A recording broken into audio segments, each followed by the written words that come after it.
Okay, pag-uusapan natin ngayon itong update ng ABS-CBN guys, no? Ah, alam naman natin yung ABS-CBN wala na sa channel ngayon ng mga yung antenna TV, wala na sila, di ba? Ngunit may panibago na namang balita itong ABS-CBN update ito. So kailangan natin itong ilahad, ibalita, ipaalam sa taong bayan itong mga bagong kaganapan dito sa ABS-CBN. So ito yung sinabi guys. ABS-CBN paiimbestigahan muli sa Kamara.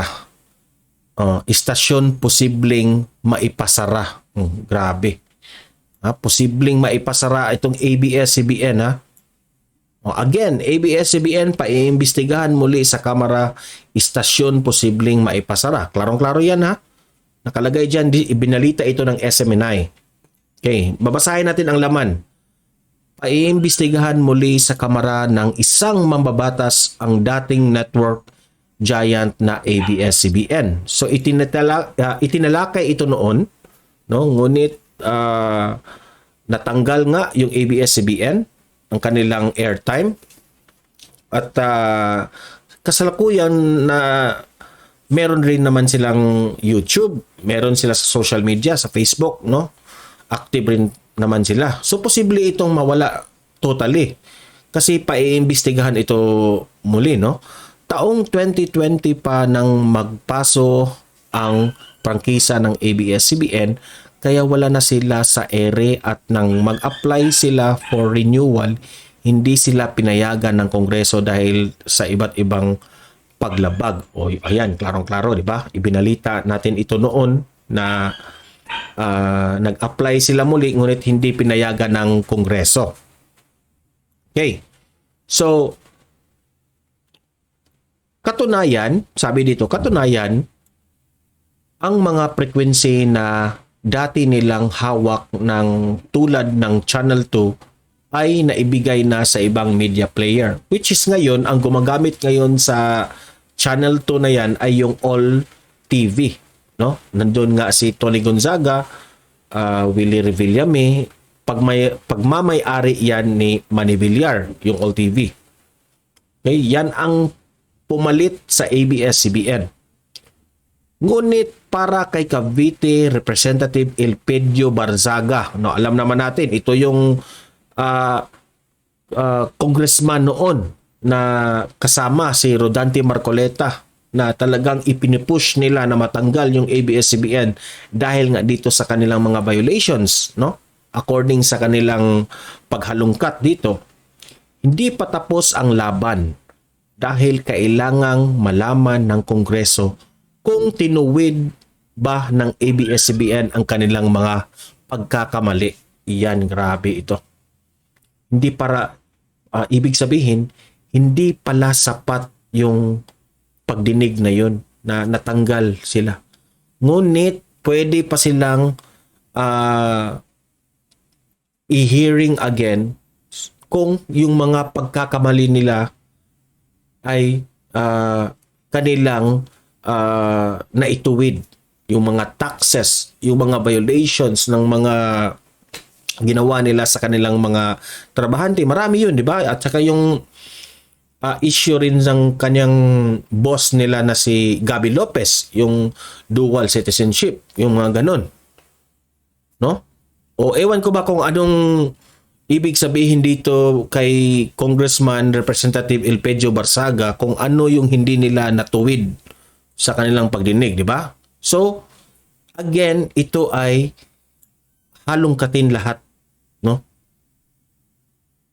Kung may ginawa ba ang ABS-CBN tungkol dito sa kanilang mga problema. Batid naman ni Barzaga ang hindi natuloy na merger ng ABS-CBN at TV5. Yes, alam naman natin hindi ito natuloy dahil alam nilang magkakaproblema ito kapag mag-merge sila ng TV5, di ba? Nangyari ito the other month. Ang agreement ngayon ng ABS-CBN sa Asian Food Network. So, let's continue.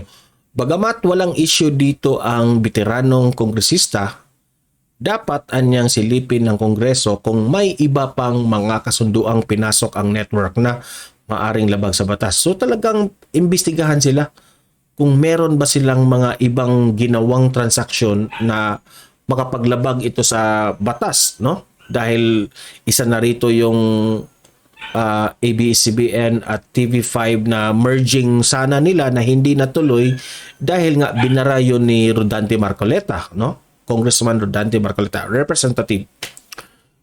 So, hindi rin daw palulusutin ni Barzaga ang issue sa land title ng ABS-CBN compound sa Quezon City. Patay na kayo dito, ABS-CBN. Grabe. So ito yung update guys ha. Pati yung kanilang issue rin sa land title ng building nila. No? I-hearing again. Kawawa talaga ang ABS-CBN. Nauna nang kino-question ni Congressman Rodante Marcoleta ang authenticity ng titulong hawak ng ABS-CBN sa kanilang property.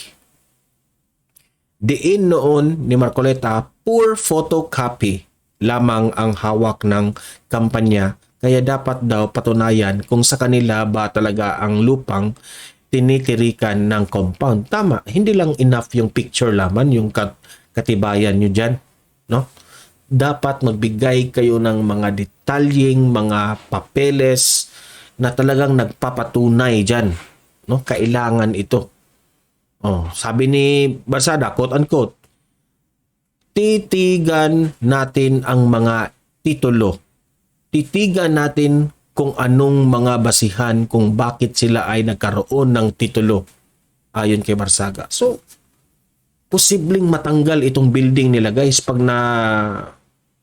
nalaman itong pag malaman itong hindi sa kanila yung lupa na yan, di ba?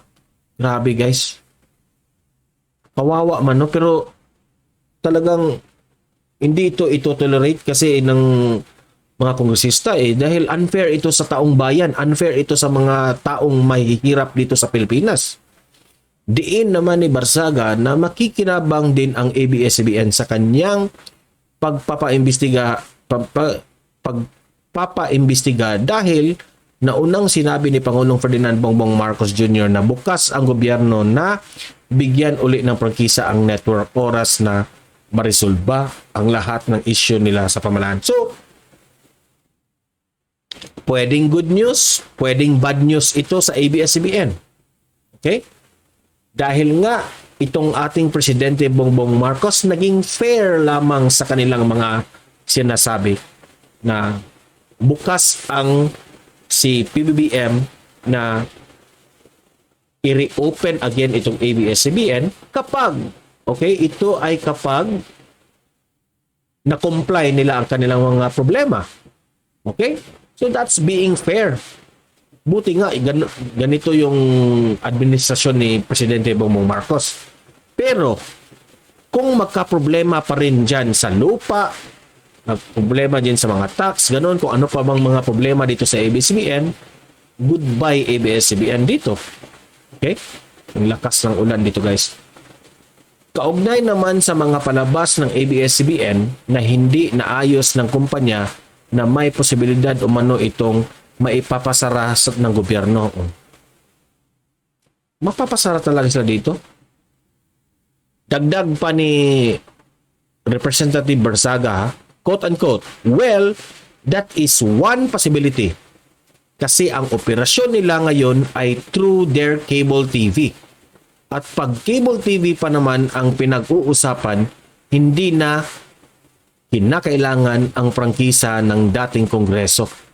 Ang kinakailangan lamang permit coming from the NTC. Kung may violation, we will impose NTC that based on our investigation, ito ang kanilang paglabag sa kanilang paglabas ng mga shows ng kanilang cable TV. Ayan. So, ABS-CBN, ang mai-advise ko sa inyo, kung ano yung tama, gawin nyo yung tama. Yun lang ang sa akin, no? Hindi naman ako nagmamagaling dito. Kunit, tayong Pilipino ay fair ang laban natin. Mahirap ka man, pobre ka man, mayaman ka man, malaki man ang kumpanya mo, pantay-pantay tayo dito sa batas natin sa Pilipinas. Okay? Kung merong dapat kayong ayusin, ayusin nyo. Pinagbigyan na kayo ng tsansa ng ating presidente. Ngunit kung wala kayong ginagawang tama dito sa mga problema ninyo, eh wala akong nang kasalanan ng ating Presidente Bongbong Marcos dyan. Okay?